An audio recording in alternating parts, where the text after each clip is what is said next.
5月16日，在特朗普结束访华行程回到白宫后，面对记者的提问，他对本次访华的评价是巨大的成功。That was a great success. It was fantastic, Sam. We made great deals. We did great trade deals. We had great relationships, and a lot of things have happened, and you'll be hearing about them. But that was a tremendous success. I think it really was a historic moment. Thank you very much. 特朗普本次时隔9年访华，可以说在国内外狠狠拉了一波热点，创造了不少名场面。其中光是马斯克一人就贡献了半壁江山，随行的国务卿卢比奥、战争部长赫克塞斯以及黄仁勋的戏份也不少。那本期视频我们就按照时间线来系统的说说本次访华的经过，以及都有哪些名场面。早在特朗普访华前数周，美军的 C-17就已经开始源源不断的往北京运输物资了，总计飞行了10几架次，将特朗普的专属座驾、野兽、各种特勤局用车、安保物资以及特朗普的生活用品提前运到，整体后勤规模相当大。对比之下，2017年特朗普访华时，一共只动用了2架 C-17，这次的运输规模是上次访华的6到7倍左右。这主要是因为美伊战争还未平息，特勤局要保证总统在海外期间仍能进行危机指挥，这会直接放大通信、安保、医疗、媒体和后勤冗余。所以本次访华就是在高风险的国际局势下，把一套移动白宫临时部署到了北京。5月13日晚间，特朗普的专机空军1号抵达北京，他率先走下舷梯，紧跟在他身后的是一名贴身的特勤局保镖，随后是特朗普的次子埃里克·特朗普以及他的夫人，再往后就是特斯拉以及 SpaceX 的 CEO 伊隆·马斯克。马斯克后面是国务卿卢比奥、战争部长赫克塞斯以及美国贸易代表格里尔。最后出场的是英伟达 CEO 黄仁勋。迎接仪式的牌面可谓是十足，有川普最爱的仪仗队，此情此景让他情不自禁地驻足观赏。在短暂迎接过后，特朗普坐上他的专属座驾，直奔四季酒店，先调整下时差。5月14日早上，特朗普和代表团前往人民大会堂东广场参加欢迎仪式，21响礼炮和仪仗队可谓是排面拉满。最出戏的是一张赫克塞斯的表情包，毕竟特朗普要是看习惯了我国的仪仗队，再看美国自己的，那落差估计小不了。在门口等待时，马斯克也是忍不住掏出手机，360度环拍了一波人民大会堂。值得一提的是，他用的手机是 iPhone 17 Pro， 而苹果公司 CEO 库克正好就在他身边，也算是给苹果免费打了一波广告。在欢迎仪式结束后，特朗普和代表团进入了人民大会堂参加会谈。在会谈现场，卢比奥很明显被人民大会堂宏伟的装修所震惊了，他指着穹顶竖起大拇指，还叫上旁边的赫克塞斯一起讨论。那最近白宫也是正在装修宴会厅，不知道他们会不会从人民大会堂借鉴一些灵感。12点50分，会谈结束后，特朗普直奔天坛参观，而马斯克、库克等企业家则留在了人民大会堂参加下午的座谈会。值得一提的是，马斯克在参加座谈会前带着自己的小儿子 X 一起入场。 X 穿着的是浅蓝色新中式马甲，手上拿着一个中国风虎头包。在小 X 上手带货后，这款包在中文互联网上也是卖爆了，供不应求。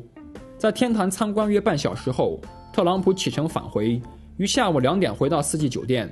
休整过后，特朗普于下午3点半在酒店里接受了福克斯的专访。在访问中，特朗普表示欢迎仪式的牌面很足，比奥巴马来的时候强多了。You look at the military, I mean, the military today was incredible. That military marching was incredible. 他还提及了台湾问题、美伊战争、贸易战等诸多议题，并数次 diss 拜登、民主党和 fake news。专访结束后，特朗普启程前往人民大会堂参加欢迎晚宴。晚宴开始前是各界人士的社交时间，马斯克又变为了打卡景点，不少人过来和他合影，其中就包括了小米公司的 CEO 雷军。合影过程中，马斯克还做出各种鬼脸小表情，也是够搞的。在合影间隙，他还吃了桌上的一个小零食，并喝了一口可乐。但马斯克的手速实在过快，无法判断吃的是什么，但根据他的咀嚼动作，我猜测有可能是果干一类的餐前小食。值得一提的是，马斯克旁边坐的是福耀玻璃董事长曹辉。福耀玻璃是目前全球最大的汽车玻璃供应商，也是特斯拉车窗玻璃的主要供应商。他坐在马斯克旁边也很契合了。除了可乐外，国宴上还提供矿泉水和怡泉气泡水。库克就更偏爱气泡水一些，有服务员给他补气泡水的画面流出。但有趣的是，无糖可乐好像不是宴会的标配。现场有音频流出，内容是特朗普想要无糖可乐。中国想要个无糖可乐，这很贴合特朗普的饮食习惯了，毕竟他无比钟爱健怡可乐。2017年，《纽约时报》曾报道过，特朗普一天最多喝过12罐健怡，是健怡可乐的死忠粉了。This is very ominous right here. See this? These are phones. These are very, secure phones. But this is a very ominous looking because of the red button. What does that get you when you Well, it press gets the you red a button? Coke or it gets you a Pepsi. Oh. One or the other, right? I have to be. 在社交环节结束后，特朗普也是上台致辞。在致辞中，他讲述了中美两国人民的历史以及友谊。他提到，在美国最高法院上还有孔子的雕塑。And today's sculpture, recognizing that ancient Chinese sage, is carved into the face of the United States Supreme Court very proudly. 这个细节不是随口一说，因为在华盛顿的美国最高法院东侧的三角梅饰上，孔子与摩西和梭伦并列，被当作古代文明与法律传统的代表。在致辞的最后，特朗普举起了香槟杯，并喝了一口示意。那众所周知，特朗普是基本不喝酒的。虽然我们无法得知他香槟杯里装的到底是什么，但我们可以看看类似的场面下，特朗普是怎么做的。例如，在2025年的就职午宴上，特朗普为万斯举杯时，周边人拿的都是香槟杯，只有他拿着可乐和万斯碰杯。所以在本次访华的欢迎晚宴上，至少从形式上说，特朗普做的比较到位了。根据网上流传的菜单，本次国宴的菜品有金汤龙虾、香酥牛肉、北京烤鸭、豆汤鲜蔬、香芥汁三文鱼、冰花水煎包、海螺酥、提拉米苏、水果冰淇淋、咖啡以及茶。